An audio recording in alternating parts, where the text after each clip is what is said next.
next. Good morning. Mr. Buffett, I have a question regarding evaluation of the soundness of investment. In recent years, it appears that the use of tax shelter in corporation is increasing, and such, reputable companies like UPS and others are involved in court battles over shelters with IRS.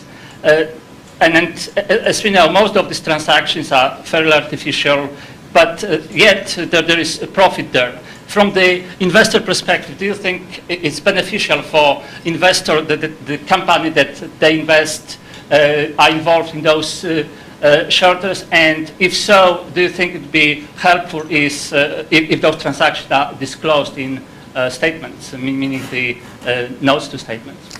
I'm not sure I got that 100%. George, could you?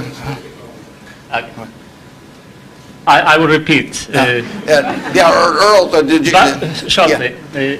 If you think that involvement of corporations that you invest, or anybody for that matter invest in tax shelter, which is by some definition... tax shelters? Right. I've never used one. I'm not saying so. I'm asking if you know that corporation is involved in such activity that is beneficial in short term, would you think that that's helpful for investors? Well, there are perfectly legal ways to shelter taxes. I mean, we did and still do, but we were one of the earliest ones to go in for low-income tax housing credits. In fact, I met with first President Bush about that one, and that benefits us to a mild degree. It's not a big element of Berkshire. I mean, it's peanuts in terms of Berkshire's overall value, but it is a congressionally ordained tax benefit.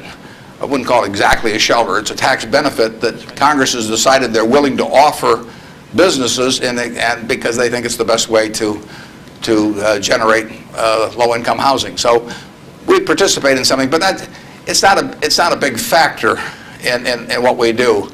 And but there's nothing wrong with that. And then if you get into tax evasion, I mean, that's a whole different game. At that point, they ought to go to jail. But certain businesses, some insurance companies have reincorporated in Bermuda, and you can save a lot of taxes. You have to meet certain other tests, which we wouldn't want to meet. But if we were willing to meet those other tests, there's nothing illegal or immoral about us moving to Bermuda. We're not going to do it.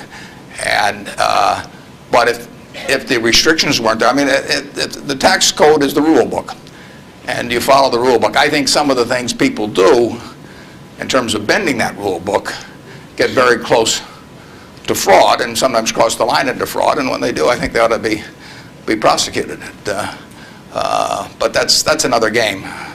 And incidentally, there has been more pushing on that, I would say, in the last 5 years, and certainly was my experience earlier. And there are more.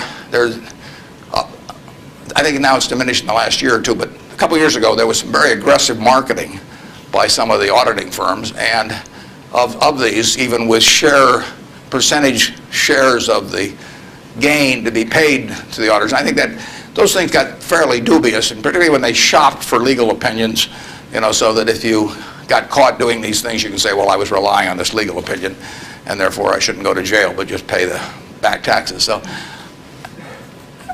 I don't know of anything we're associated with that has done that, but obviously if they push too far, we don't want to be there.